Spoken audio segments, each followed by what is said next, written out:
تو لہذا جو ظلم پہ خاموش وہ برابر کا حصے دار، تو صاحب جو بھی حسین کے قتل میں خاموش ہے، ہم شیعہ کا فنڈامنٹل صاحب ہے، ہم تو صرف اسے مانتے ہیں جسے قرآن مانتا، بے ساختہ ہم اسے مجلسوں میں سن چکے ہیں، ہم نے صرف اسے مانا ہے جسے قرآن نے مانا ہے، اور قرآن نے صاف صاف کہا ہے وَلَا تَرْكَنُوا إِلَى الَّذِينَ ظَلَمُوا، لوگوں تم اس سے محبت ہی نہ کرنا کہ جس نے ماضی میں ظلم کیا ہے۔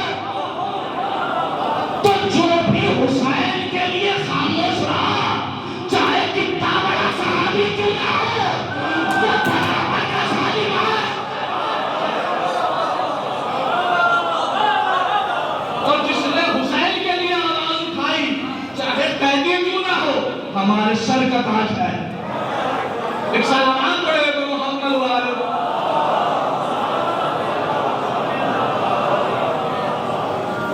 اس لیے کہ صاحب حسین پر جو ظلم ہوا ہے اس کا انتقام لینا ضروری تھا۔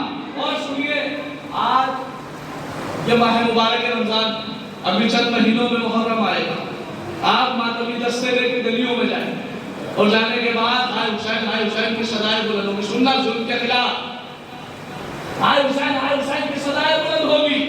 ابھی تک جو دفتر بند ہے، ابھی تک جن دکانوں میں تالے لگے ہوئے ہیں، محرم کے آنے سے ایک مہینہ پہلے وہ تالے کھلیں گے، دکانوں کی گرد صاف ہوگی، مفتیوں کے قلم میں زور آئے گا اور آگے فتویٰ دیں گے حسین کے لیے ماتم کرنا۔ آیت نمبر 148 منبر سے کہہ رہا ہوں، ترجمے کی ذمہ داری لے کے کہہ رہا ہوں، سن لو لوگوں، اگر کسی کو شک ہو تو تمہاری بستی امام اس وقت چاہے جیسے پوچھ لینا، لیکن یاد رکھو گھروں میں قرآن ہے، قرآن میں آیت نہ ملے تو حافظ محمد رضا خطا کار ہے، لیکن اگر قرآن میں آیت ہو تو پہلے قرآن پڑھنا، بعد میں حسین کے جلوس پر اعتراض کرنا۔ کہنے لگے کہا ہے، میں نے کہا اٹھاؤ قرآن، سورہ نساء آیت نمبر 148 ارشاد ہوا لا يحب اللہ الجہر بالسوء من القول، لا يحب اللہ، مثال دے کے سمجھا دوں، ابھی رک جاؤں گا، لا ہے لا نفی، متوجہ، لا نفی، لا يحب اللہ، اللہ محبت نہیں کرتا، اللہ لائق نہیں کرتا، اللہ کو پسند نہیں ہے کیا؟ الجہر بالسوء من القول، کہ لوگ کسی کے خلاف ہو کر آواز تیز بلند کریں، لوگ تیز آواز میں چیخیں، لوگ تیز آواز میں چلائیں، لوگ احتجاج کریں، لوگ پروٹیشن کریں، لوگ پروٹیسٹ کریں، لوگ جلوس نکالیں، اللہ کو پسند نہیں ہے۔ اب مثال دے کے سمجھا رہا ہوں، عربی میں قاعدہ ہوتا ہے استثناء، استثناء اللہ کے ذریعے آتا ہے۔ مثلا میں کہوں مجلس میں سب آ گئے اللہ زید کے سوائے زید کے، تو زید آیا یا نہیں آیا؟ بتائیے، نہیں آیا۔ یعنی اللہ سے پہلے والا جملہ اگر پوزیٹیو ہے تو بعد والا نیگیٹو ہوگا، اور بعد والا نیگیٹو ہے تو پہلے والا پوزیٹیو ہوگا۔ جملہ سننا، اللہ قرآن میں کہتا اللہ کو پسند نہیں ہے کہ لوگ جلوس نکالے، لوگ تیز آواز میں چیخے، لوگ تیز آواز میں چلائے، اللہ کو پسند نہیں ہے۔ سنو مسلمانوں، اگر قرآن میں صرف اتنی آیت ہوتی تو میں ذمہ داری لے رہا ہوں، ہماری قوم کا کوئی بھی بچہ روڈ پہ آ کے ہائے حسین نہ کہتا، لیکن قرآن نے جسے اجازت دی ہو اسے مفتی کا فتویٰ نہیں روک سکتا۔ کہنے لگے کیا لکھا ہے؟ کہ اللہ من ظلم، اللہ کو کسی نہ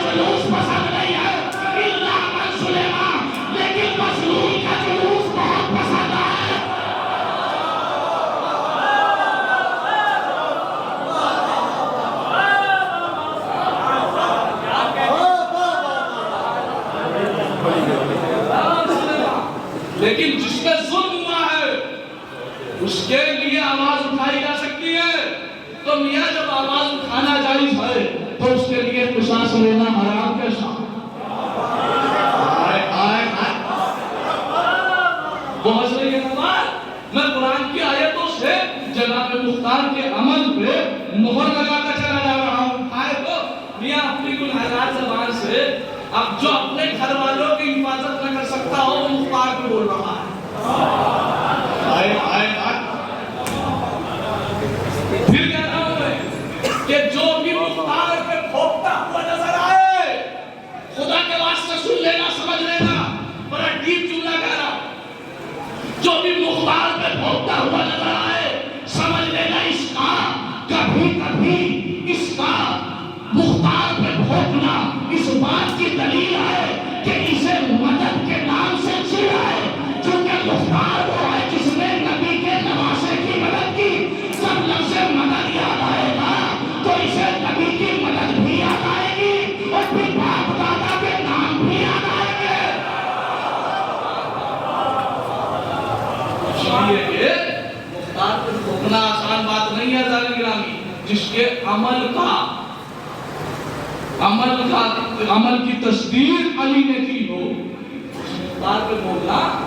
عزیزان گرامی یہ زبان انسان اپنی زبان سے کچھ بھی کہتے لیکن قسم خدا کی اگر برابری رکھتا ہوں معذرت کے ساتھ ایک چھوٹا سا پیغام دینے کی کوشش کر رہا ہوں. میاں یہ بھائی ابھی غالباً میرے بھائی نے شعر پڑھا اللہ سلامت رکھے کہ اتحاد بڑی اچھی بات ہے غلط نہیں ہے. لیکن صاحب ایک آیت پڑھی جاتی ہے سنیے بھائی معذرت کے ساتھ جہاں بھی کوئی اتحاد کی بات ہوتی ہے نا تو سب سے پہلے آیت پڑھی جاتی ہے وَاعْتَصِمُوا بِحَبْلِ اللَّهِ. کیا صاحب فرقوں میں نہ بٹو حبل اللہ کو مضبوطی سے پکڑ لو. یعنی اللہ کی رسی کو مضبوطی سے پکڑ لو اور فرقہ واریت میں نہ بٹو. سارے مسلمان ایک ہو جاؤ, سارے مسلمان ایک ہو جاؤ, سارے مسلمان ایک ہو جاؤ. کیا مطلب؟ کہ اللہ کی رسی کو کہتے ہیں حبل اللہ. حبل اللہ کو پکڑ لو. میں نے کہا تھا پیغام نہ تو مفتی صاحب یا شیعوں کے مولوی صاحب جب بھی پیغام دینا ہے تو پورا دو. اللہ کی رسی کو مضبوطی سے پکڑو یعنی حبل اللہ کو مضبوطی سے پکڑ لو. ارے یہ بھی تو بتاؤ کہ حبل اللہ ہے کیا؟ تو آپ کے مولا علی کہتے ہیں انا نفس اللہ انا عین اللہ انا حبل اللہ.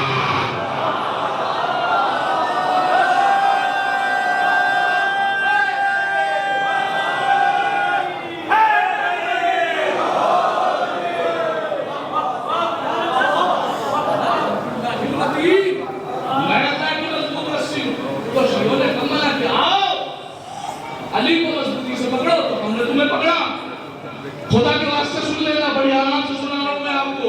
تو صاحب ہمارا کوئی نہیں مسئلہ. ابھی ہوا کیا تھا؟ ابھی سراسر غازہ میں حملے ہو رہے تھے تو ہر مولوی مفتی معذرت کے ساتھ بڑا جملہ کہہ رہا ہوں ہر مولوی اور مفتی نماز جمعہ کے بعد دعا کرا رہے تھے صاحب اللہ مسلمانوں کی حفاظت فرمائے, اللہ مسلمانوں کی حفاظت فرمائے. اور شیعہ پڑھ کے ان کی مدد کر رہے تھے. لیکن اب یہی حملہ جب سیریا کے بچوں پہ ہو رہا ہے کہاں گئے ہیں وہ مفتی؟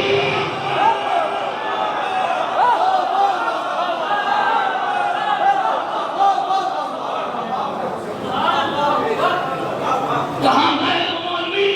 بھیا غازہ میں ظلم ہو تو ظلم ہے, سیریا میں ظلم ہو تو ظلم نہیں ہے, بھارت چنار میں ظلم ہو تو ظلم نہیں ہے. اگر انسانیت کے بولنے والے ہو تو وہاں بھی بولو یہاں بھی بولو. ارے صاحب مطلب صاف ہے کہ جو غازہ میں بول رہے تھے وہ یہاں نہیں بول رہے ہیں. اس کا مقصد یہ ہے کہ صاحب ان کے پاس کچھ ایسا ہے جو بولنے والوں کو برداشت نہیں ہے. اسی کا نام تو ولایت ہے.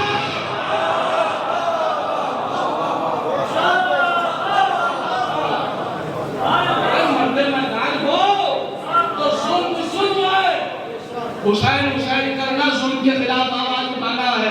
جب شیعہ وہاں مدد کر رہے ہیں غازہ میں تو یہ سیریا میں ظلم کرنے والا کون ہے؟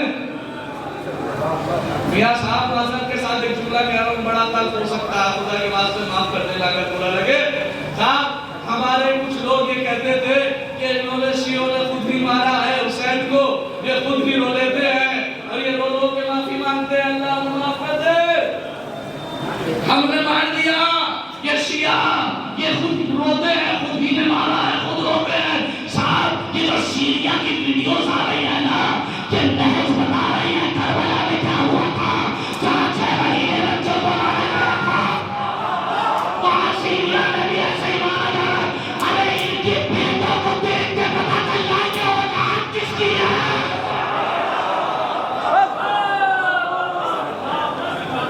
انہیں دیکھ کے پتا چل رہا ہے ان کے باپ دادا کون تھے. تو ساتھ جس کا رشتہ ان ظالموں سے ہے اسی نے حسین کو مارا. تو جو انہیں برا کہے وہ الگ ہے، جو ان کا ساتھ دے وہ الگ ہے. خدا کے واسطے روزانہ دعائیں کیا کرو سیریا کے بچوں کے لیے، سیریا کے جوانوں کے لیے کہ پروردگار ظالم کو نصیب فرما. عزیزان گرامی یقین جانیے یقین جانیے یقین جانیے.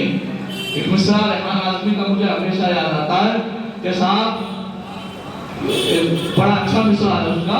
وہ کہتے ہیں کہ کانٹے کا سانپ دودھ پلانے کے بعد بھی. اس لیے صاحب یاد رکھیے یاد رکھیے یاد رکھیے خدا کے واسطے حق پہ بولنا سیکھو، حق پہ بولنا سیکھو. اب چاہے حق جہاں ہو وہاں بولو. بھائی بے سبب بے خطا بے وجہ یہ جو سیریا میں قتل و غارت ہو رہا ہے اس کا ذمہ دار کون ہے؟ اور صاحب مزے کی بات تو یہ ہے ویڈیو بنا کے خود بتا رہے ہیں کہ ہم کس کی اولاد ہیں. جس نے ویڈیو دیکھی ہے وہ بولے انہوں نے اپنے ابا کا نام لے کے بتایا کہ آپ ان کے بیٹوں کا قبضہ ہو گیا تو ساتھ جو اس کا بیٹا ہے تو اس کا مطلب وہ یزید کا بھائی ہے.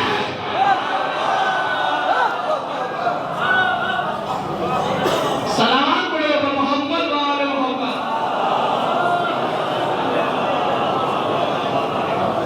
جو اس کا بیٹا ہے وہ اصل میں یزید کا بھائی ہے. تو خدا کے واسطے حق پرست اور ظلم کے خلاف آواز اٹھانا ضروری ہے. قرآن کہتا ہے کہ اگر تم نے ظلم کے خلاف آواز نہ اٹھائی تو تمہارا شمار وہی نہ ہوگا جو ظلم کر رہے ہیں. کیا پڑھتے ہیں آپ زیارت والے صاحب؟ یہی پڑھتے ہیں نا لعن اللہ من قتل ولعن اللہ من ظلم.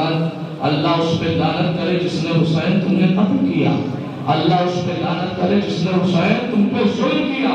ولعن اللہ امتن قتلت بذالک سمیت و رضیت پہ، اور جو سن کر اس پہ راضی رہا اس نے بھی حسین کو قتل کیا اس پر بھی لعنت ہو. تو عزیزان گرامی میں بتا رہا تھا نصرت جناب مختار کو برا وہی کہتے ہیں کہ جو نصرت کے نام سے ڈرتے ہیں، جو مدد کے نام سے ڈرتے ہیں. تو جس کو مدد کے نام سے ڈر لگتا ہے وہ پڑھو نا قرآن میں کون ہے جن کے باپ داداؤں نے نبی کی مدد نہ کی ہو تو حسین کی مدد کیا کرتے. آؤ قرآن مجید تمہیں پڑھ کے سنا دوں. ایک بڑی آیت اہم یاد آ رہی ہے. اگر قرآن مجید ہے آج زمانے میں کوئی جھوٹا بڑا مولوی ہو معذرت کے ساتھ میں قرآن میں آپ کو جا رہا ہوں، میں کسی کے خلاف نہیں بول رہا ہوں، میں اس کے خلاف بول رہا ہوں جو مختار کے خلاف بولا ہے. معذرت کے ساتھ نام لے کے نہیں بول سکتا ہوں لیکن میں بڑے آرام سے آپ تک بات پہنچا رہا ہوں کہ صاحب وہ تو اتنا بڑا عالم ہے، اس کے سر پہ تو اتنا بڑا امامہ ہے، وہ تو پاکستان کی سرزمین کا بہت بڑا عالم ہے. اگر ایسا عالم پہ لعنت ہو آپ کہیں گے وہ کیسے؟ میں نے کہا قرآن سے. میں نے کہا اٹھا قرآن مجید سننا، خدا کے واسطے سننا. کہنے لگے کہاں لکھا ہے؟ میں نے کہا اٹھا قرآن. وَاتْلُو عَلَيْهِمْ نَبَأَ الَّذِي آتَيْنَاهُ آيَاتِنَا. اے محمد اپنی قوم کو اس کا قصہ سناؤ. کس کا؟ آتَيْنَاهُ آيَاتِنَا، جس کو ہم نے اپنی آیتیں دی تھی. نوجوانوں غور سے سننا، اس لیے کہ میں قرآن کے خلاف نہیں پڑھ رہا ہوں، صرف قرآن ہی کا پیغام پہنچا رہا ہوں. اے محمد پیغام پہنچاؤ، اپنی قوم کو قصہ سناؤ. کس کا؟ آتَيْنَاهُ آيَاتِنَا، جس کو ہم نے اپنی آیتیں دی تھی. اس میں اعظم دیا تھا کون تھا؟ یہ اس کی تفسیر پڑھیں گے. اس شخص کا نام تھا بلعام ابن باعورہ، جناب موسیٰ کے زمانے میں تھا. ہوا کیا؟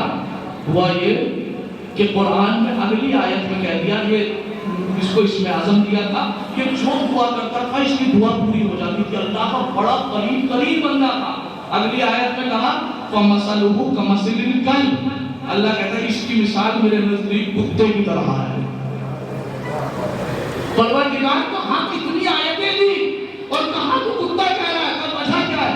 کا وجہ یہ ہے کہ جناب موسیٰ کے لیے فرعون کے پاس، فرعون کے آدمی اس کے پاس آئے کہ موسیٰ کے لیے بددعا کر دو. ہم اتنی جلد کیوں کریں موسیٰ سے لڑیں اور یہ کریں اور وہ کریں، اس سے اچھا بلعام ابن باعورہ تم دعا کر دو اور موسیٰ اس دنیا سے چلے جائیں گے، یعنی موسیٰ جو ہے وہ مر جائیں گے، ہمارا کام آسان ہو جائے گا. بلعام ابن باعورہ نے کہا نہیں بھائی، موسیٰ کی وجہ سے اتنی عظمت ملی ہے، جاننا تھا، پہچاننا تھا. کہا نہیں، کہا اچھا ٹھیک ہے. بیوی نے بہتایا کہ ایک دعا ہی تو کرنی ہے.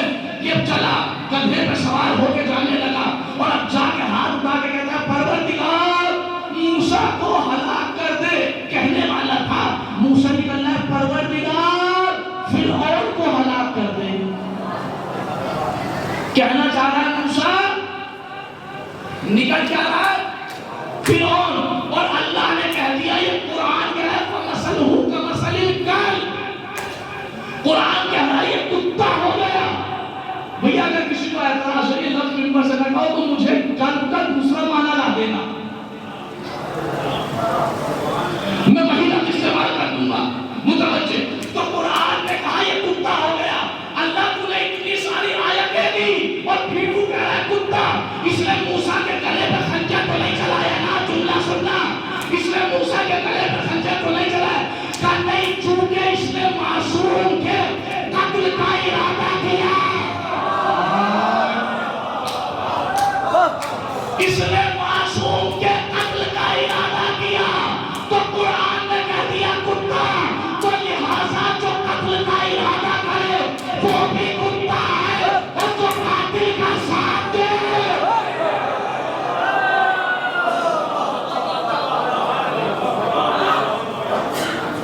میں اپنے بات سے وہ نہیں کہہ رہا، اسی لیے سینہ ڈھول کے کہتا ہوں قرآن سے کہ قرآن جیسی آیات جب تک ہے تب تک مختار کے ہر عمل پہ مہر ہے. دنیا میں اس زمانے میں علی نے مہر لگائی تھی اور قرآن نے. آج علی ہمارے سامنے ان آنکھوں سے نہیں دکھائی دے سکتے، تو آج میں قرآن پڑھ کے بتا رہا ہوں کہ مختار کا ہر عمل قرآن سے ہوتا ہے. کوئی ایک بندہ تو آئے آگے ذرا مجھے دکھائے کہ مختار کی مانا اللہ خابیاں کیا رہی. جو بچپن میں حسین کے پیروں کی نیچے کی مٹی کو اپنے سر پہ ڈالتا ہو، اس کا مقابلہ دنیا میں نہیں.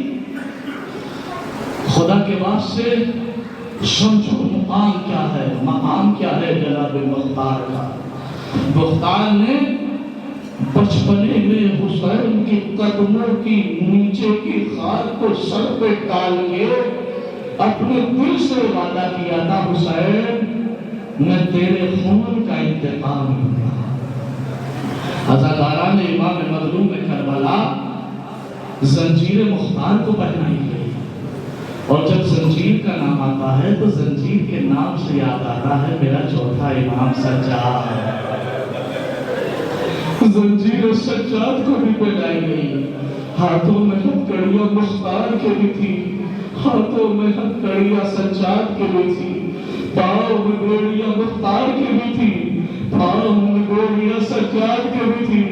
لیکن آزادارہ روایت کہتی ہے کہ جب مختار چلتے تھے ہاتھوں میں ہتھکڑیاں تھی، پاؤں میں بیڑیاں تھی، لیکن مختار کا سر فخر سے اونچا رہتا تھا. لیکن جب سجاد چلتے تھے تو سجاد کا سر ہمیشہ جھکا رہتا تھا. اے مولا وجہ کیا ہے؟ شاید میرے مولا جواب دے رہے مختار کے ساتھ مختار کی ماں بہنے گئی تھی. ارے سجاد کیسے سر اٹھائے؟ اگر سر اٹھائے تو سائنت کی میری داری.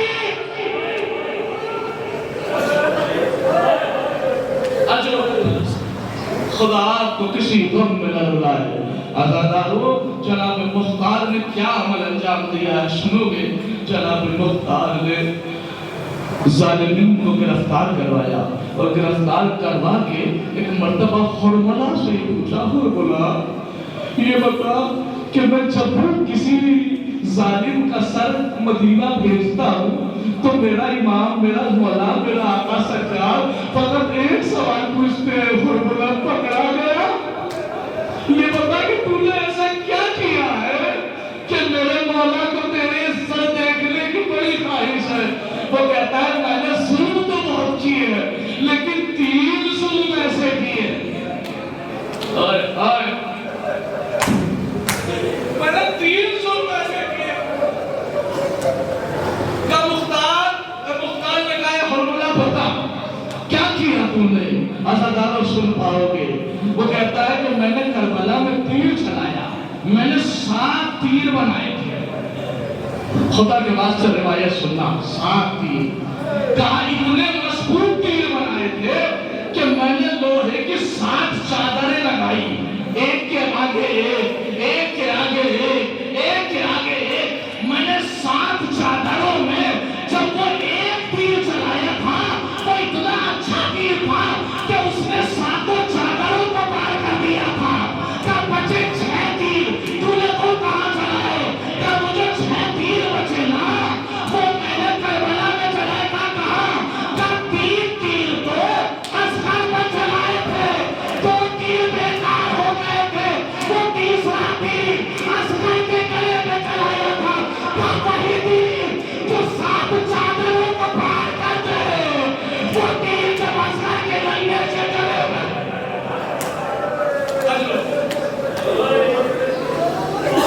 اجرکم السہرا، کہا اچھا اصغر کے گلے میں چلایا، کہا اور بتا کہاں چلایا؟ کہا ایک تیر جب میں نے دیکھا عباس نے مشک بن لیا ہے اور خیمے میں جا رہے ہیں، آواز دی اگر پانی پہنچ گیا تو فوت کا نشہ بدل جائے گا، میں نے تیر جوڑا اور بچ کے سکینہ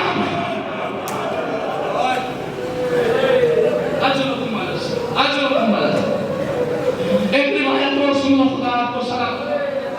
کہا اچھا آخری تیر کہاں چلایا؟ کہا آخری تیر جانتے ہو؟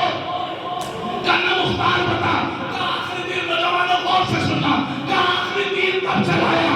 جب کربلا میں عصر عاشور حسین گھوڑے پہ تھے، اتنے زخمی تھے، کبھی آگے کبھی پیچھے، جب دائیں جانب گرنا چاہتے تھے تو دائیں جانب سے دینا، کوئی بائیں جانب سے حسین نیچے نہیں آ رہے تھے۔ کب بھی تو نے کیا کیا؟ کہ میں نے اس وقت تیر چلایا حسین کی پیشانی پر۔